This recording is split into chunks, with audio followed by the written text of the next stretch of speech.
Thank you, Julian. And I just want to say thank you for coming out today to hear us speak. I feel honored to be part of such a wonderful group of speakers, and I've already learned quite a bit from the information today, so I think it's really wonderful. So I'm speaking on the body. Now, my background is I started working out. Does anyone remember when, well, I moved here from Saskatchewan. Does anyone remember Bally's on Bloor?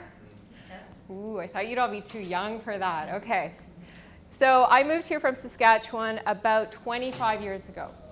And that was at the time when Bally's it was one of the main gyms here. There was like the Fitness Institute, Bally's, those places.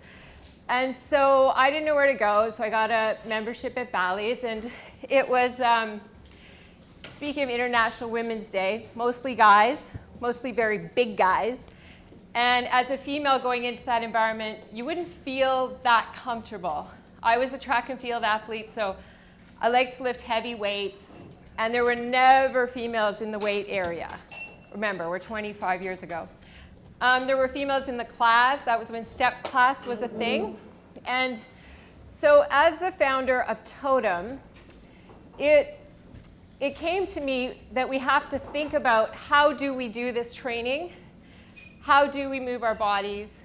And at Totum, we're very science focused. So science is in our name. It's a big part of what we do. And it's always our guiding principle. So when I mention places like Bally's, that was a trend. So that trend was based on bodybuilding. Those gyms, you'd go into them and there'd be hundreds of machines, massive gym floor. But it was trained to say, okay, I want my bicep to be bigger. Now I'm going to go to the next machine. I want my tricep to be bigger. Of course, I want my butt trained. I want my glutes trained. And you'd proceed through the machines like that. And we did that for years. There are still gyms out there now that have those types of machines in them, not as much. So then when you're working in the industry, you start to think, so if you're renting space, like this beautiful space here, you start to try to do the math. How much real estate do I need? Those machines take up a ton of real estate. So the next trend was to kind of move away from that, and especially in places like Toronto, and go to smaller studios.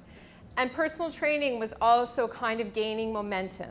So back then, it was celebrities, head trainers, but pretty much nobody else did. So when we first moved here and we first started Totum, we were talking about, okay, what about this personal training thing, and what should we do with this? And I have to say that I tried it myself. I went and I worked with a trainer, and as someone who had trained as an athlete for many years, it really clicked with me that it's like you have a personal coach, and it pushes you, it helps you with your technique, and that's how I really related to it. And to this day, even though I have a kinesiology degree, I have a master's degree in exercise physiology, I have a chiropractic degree, I still have a trainer. Because I always joke with him, you could sit over in that chair and just look at me, and I do twice as good a workout as I do if nobody was paying any attention. So I do think that as far as movement goes, those are things that are very valuable. And I also think, going back to the science, we do have science to support that type of training and that type of being able to push yourself. Okay, so that's one factor that I do feel is very important, is that if we want to see results with our body, you have to have a bit of a push. And then the most important part is what Kate is talking about, is the recovery. How do you break that muscle down, and then taking the time to build it back up is a principle that is so crucially important to movement and to moving our bodies. After we founded Totum, which is about 22 years ago, we started with one really tiny gym on the corner of St. Clair and Avenue Road. It was about 300 square feet. And we quickly opened a few other facilities. So then all of a sudden I became an entrepreneur and without even really knowing what that was, because you remember I was a science person. I didn't know anything about business.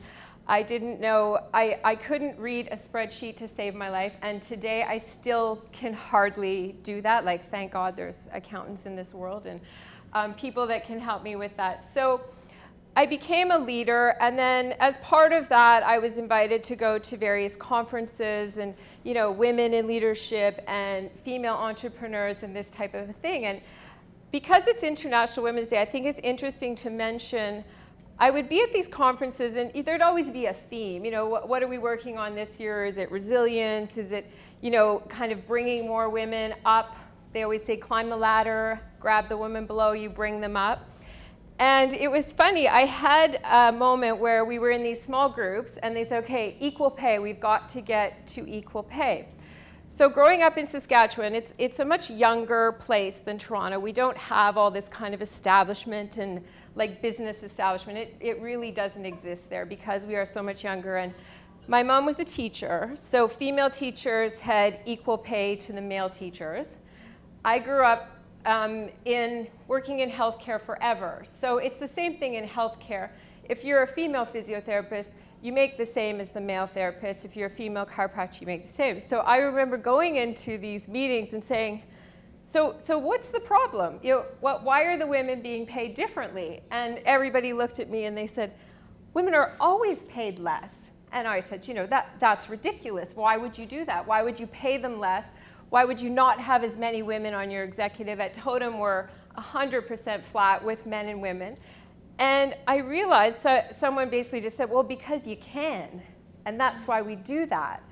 And so I realized that our company was an anomaly. The industries I'd worked in were also anomalies. And it was interesting. Today, I was at my daughter's soccer practice, and a woman who does research in this area, we were talking about International Women's Day, she said 164 years until we are probably balanced. So I thought that was a very interesting statistic for all of us to think about. It blew me away. I hope it's an exaggeration, but I thought it was interesting in that I'm sure, Kate, you're the same. You would never consider not hiring a female, or you would never consider hiring a female and not paying them the same that you hire a male. And so I really think it's important that we always champion people who do that, and that we always champion it ourselves so that our daughters are in a bit of a better place. All right, so let's go back to movement. I am a big fan of basic movement patterns. So let's shout some of them out. I'm going to say there's around 14. So what would be a basic movement pattern? Shout them out. Push, press, throw, twist, rotate, squat. Yes? Gate? Kind of, yeah. Jump, good. Okay, so we all know these. I'm with a very good crowd here, obviously. These are our basic movement patterns. These are patterns that are in our brain from the moment we're born. I'm working on a book right now called Your Better Instinct. I don't have a book to give away, unfortunately. It's not done yet, but next time I'll come back. Yeah, I'll give it away for sure. So we have these movement patterns in our bodies already. We all know how to walk. We all know how to run. However, we don't run as fast as Andre DeGrasse, right? So you can take those patterns, and it's up to you. It's the same as this pattern. How do we make it excellent? Our guns. Practice, repetition.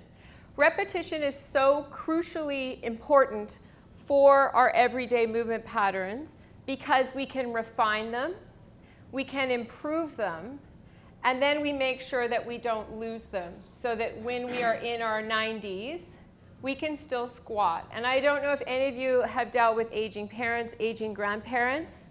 When your squat goes, your quality of life goes very quickly after. When your walking goes, your quality of life goes very quickly after. So losing your balance, not feeling stable out in the world, these are things that are so simple, And lots of times we ignore them because we want to do things that are fancy or trendy, or we want to do things very quickly, or we want to kill ourselves with 100 reps, and we're going to go into the gym and we're going to do 5 exercises that are just for our glutes, and we're going to post it on Instagram, and we're going to show everyone our glutes and how awesome our glutes look. And really, when you think about a human body, it wasn't designed to do that. And if you keep repeating that style of training where it's so intense and you're always breaking things down and you're not allowing yourself to have the proper recovery, you will end up being injured. And a lot of those injuries are things that will be with you for the rest of your life. And that, to me, is sometimes a detrimental piece about doing things that are trendy or that are outside your comfort zone. And again, doing things to kind of fight the boredom because you really want to get a good workout in and you really want to push yourself.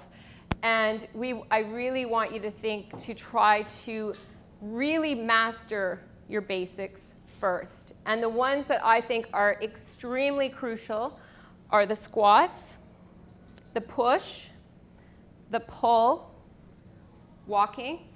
Okay, I want you to really think about taking care of your feet, taking care of your ankles, and then running. I think that the ability to run, I'm not saying you have to run a marathon, I'm just saying that functionally our bodies should be able to run. And that is just part of being a mobile person. And we should feel comfortable running, and if we don't, we should go backwards and say, okay, what's wrong here? What's wrong structurally? I work with a lot of very high-level ballet dancers and synchronized swimmers in my practice. I'm treating them. And there's a reason they're injured all the time. Who can think of what that reason would be? Yeah. So both of those sports require them to turn out.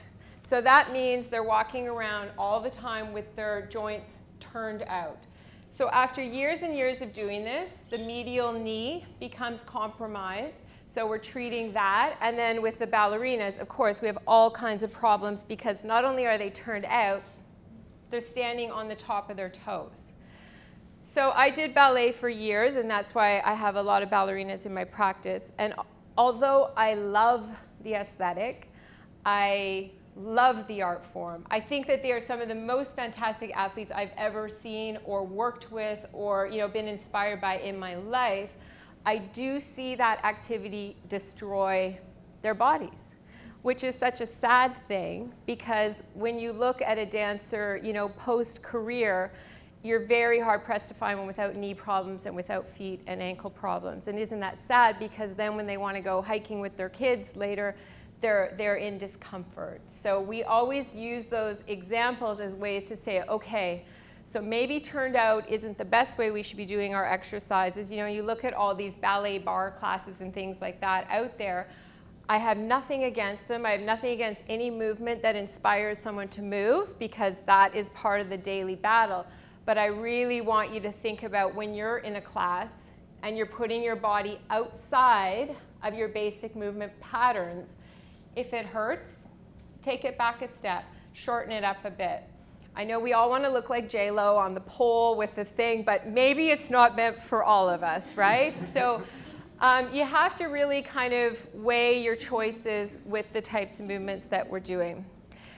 Research has shown that so say, why are we doing this? We want to increase our longevity, we want to improve our health, we want to lower our stress.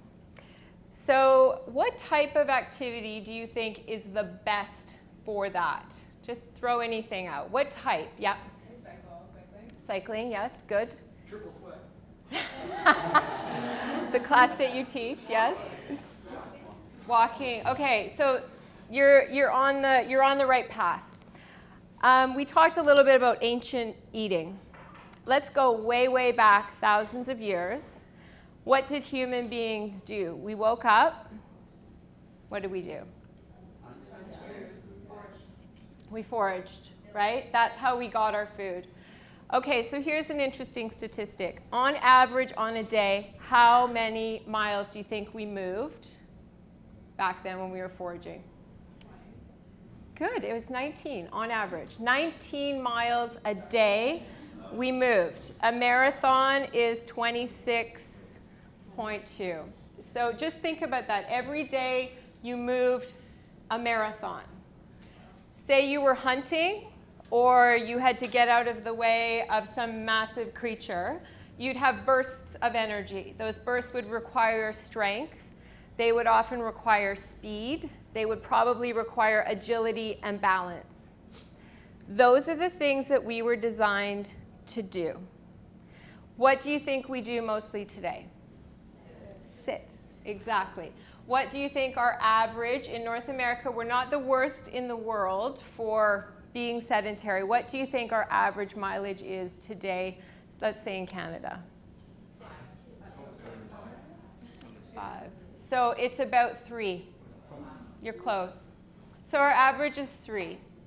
And so when you think about that, and you think about the body that was designed to wake up, forage, go get water, find a lemon, put the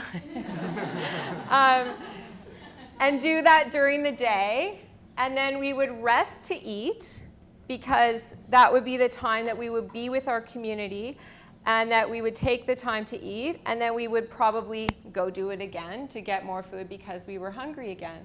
Obviously, obesity wasn't a thing because we were moving all day. So that part to understand is very crucial. When you think about that, is what the human body was designed to do. It wasn't necessarily designed to do pole dancing or, all these other kinds of ballet, things like that. However, if we love it, then I say, yes, we go and do it. So there's another really interesting book out there called The Nature Fix. And I was using it as part of my research for the book. And when we're talking about immune function, did you know that spending even 20 minutes in nature completely changes your hormonal profile? It lowers your cortisol. It brings up your serotonin and all your natural healthy hormones. And that is also part of your recovery process. Being in nature is by far the best way to recover. There is amazing research now done with all types of mental health issues showing that if we can get people to spend more time in nature, we're going to really kind of improve our situation with things like ADHD, depression. Nature is actually now a prescription for people who are chronically depressed or suffering from depression. I find this very interesting because, as we all know in this room, we are spending less and less time in nature, okay? Unless you're an outlier that is camping all the time. But for most of us, our entertainment, our world is on our devices. So we could even be in nature, but we're not actually experiencing it because we're looking at our phones, we're reading messages, those types of things. So I want you to take that message and to say, how do I get out in nature more? If you've had a tough workout, there's no better recovery than to head outside and get into nature, because your body will actually recover better in nature. Your stress hormone will come down, which I think is fantastic. And then the final point that I think is very important related to our body is we lose muscle mass as we age. And it happens across the board. And that, to me, should be a very big goal for you when you're working out, is trying to maintain or even better, build up that muscle mass. So again, go back to your basic movement patterns, but you need to get heavy weights, okay? We're talking like reps up to 10. That's how heavy it needs to be because you want to build those muscle fibers up. And then what's the most important part after that? Recover. So you got to get the proper nutrition in, and you need to have at least a day off in between when you're doing those style of workout. But I really think, as boring as it is, try to get those basic movement patterns down, try to become an expert.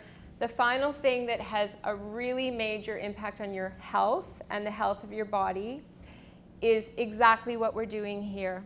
So it's connecting, and it's being part of a community. Our life expectancy right now is lowering, which this is the first time that it's ever lowered, and it's because of diseases of despair. So suicides, drug overdose, depression, those types of things. And you know, I think we're all kind of like-minded here, where we realize even though we have thousands of followers on social media, that's not a real connection. And human beings need to do exactly what we've been doing today. We need to connect, we need to care about each other, because those are the feelings that allow us to heal, that allow our stress to come down. So thank you, Julian, for bringing us together.